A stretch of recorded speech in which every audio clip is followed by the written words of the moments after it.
Radiation pressure. Electromagnetic waves have linear momentum as well as energy.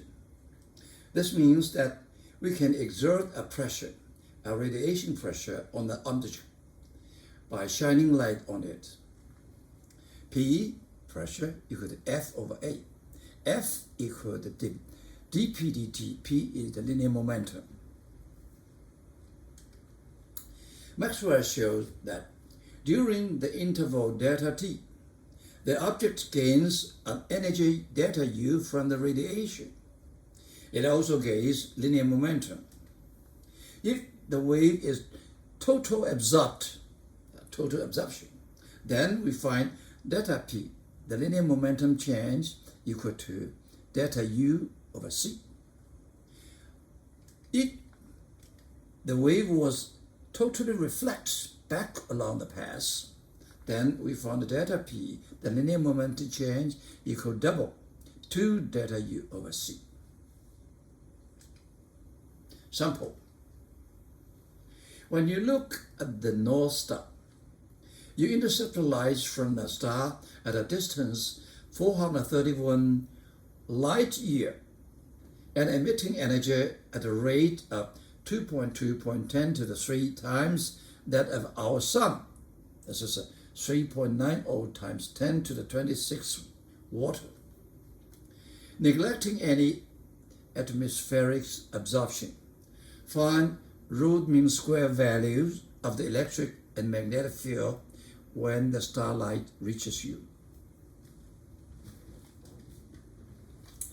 We know what do we want to find? We'll find the electric, the magnetic.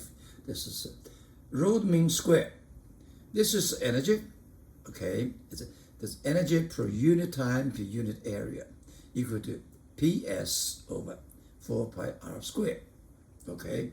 And the PS equal to, this is a sum, okay? This is a sum. This is equal to 3.2 times 10 to the 3, okay? Times sum, PS. 3.9 times 10 over 3. Okay, we put everything inside. And this should be, by definition, E root mean square over C mu square.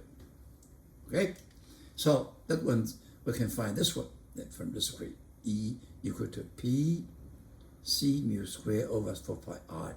We put numbers inside, we get the value. Okay? And B, once we know E, B is E over C. Very small. So B root mean square is too small to measure. So usually we measure the E for the light. But anyway, you have to remember the energy stored in the unit volume of magnetic field equal to electric field. To find expressions for the force exerted by radiation in terms of the intensity I of the radiation, suppose that a flat surface of area A, perpendicular to the path of the radiation, intercepts the radiation. In time interval delta t, the energy intercepted by area A is delta U equal to IA delta t. By definition, I is the energy per unit time per unit area. You multiply by area, by time, you get energy. So, if the light is totally absorbed, then we know F equal to delta P over delta T. Delta P equal to delta U over C. And you put delta U equal to IA delta T in, you cancel out the delta T, you get IAC. On the other side, if the light was total reflect, okay, then F equal to delta P delta T. In this case, delta P is 2 delta U over C equal to 2 IA over C. Let's see the radiation pressure. The pressure equal to F over A. If the light was total absorbed, then radiation pressure is F over A. We cancel this A, is I over C. If the light was totally reflected, then the F is 2IA over C. You divide by the A, you get 2I over c. Changing in linear momentum, okay, summarized, total absorption, okay, is delta P equal to delta U over C. And the total reflection is delta P equal to 2U over C, okay. Delta U is IA delta T, the energy intercepted by area A in time interval delta T, okay. And the force is the change of delta P, the linear momentum derivative, okay. We have delta P, so we have F equal to IA C, because delta U equal to this one, okay, yeah. And total reflection is double. And the pressure, radiation pressure, F over A equal to IC or equal to 2IC. Sample. When dust is released by a comet, it does not continue along the comet's orbit because the radiation pressure from sunlight pushes it radially outward from the sun. Assume that a dust particle is spherical with radius r, has density rho 3.5 times 10 to the 3 kilogram per cubic meter, and totally absorb the sunlight in the interception. For what value of r does the gravitational force Fg on the dust particle due to the sun just balance the radiation force Fr on it from the sunlight? Now we see that's what balance, so the F radiation equal to F gravitation. That's the balance. What's the F radiation? And this one. This one is I equal to PS over 4 R. Okay? And then FR equal to IA over C. Okay? This is the energy divided by C. And we have this I is this one. This A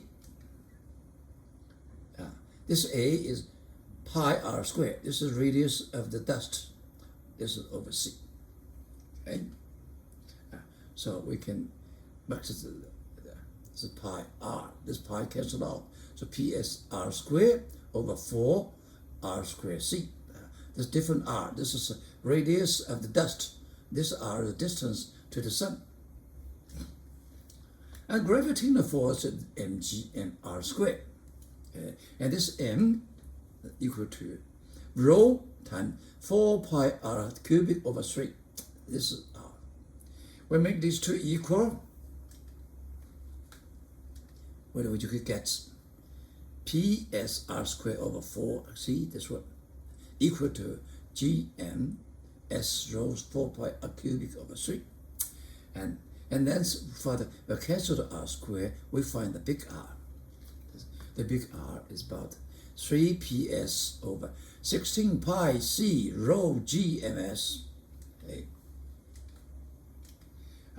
So we put number inside. PS is now 3.9 times 10 to the 26 water. Okay. The gravitational force constant is 6.67 times 10 to the minus 11 Newton meter square per kilo square. Okay.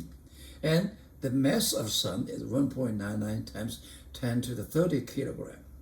Okay. And the rule density, that's the 3.5 times 10 to the 3rd kilogram per cubic meter. And the C is the speed of light. We put everything inside, we get an R.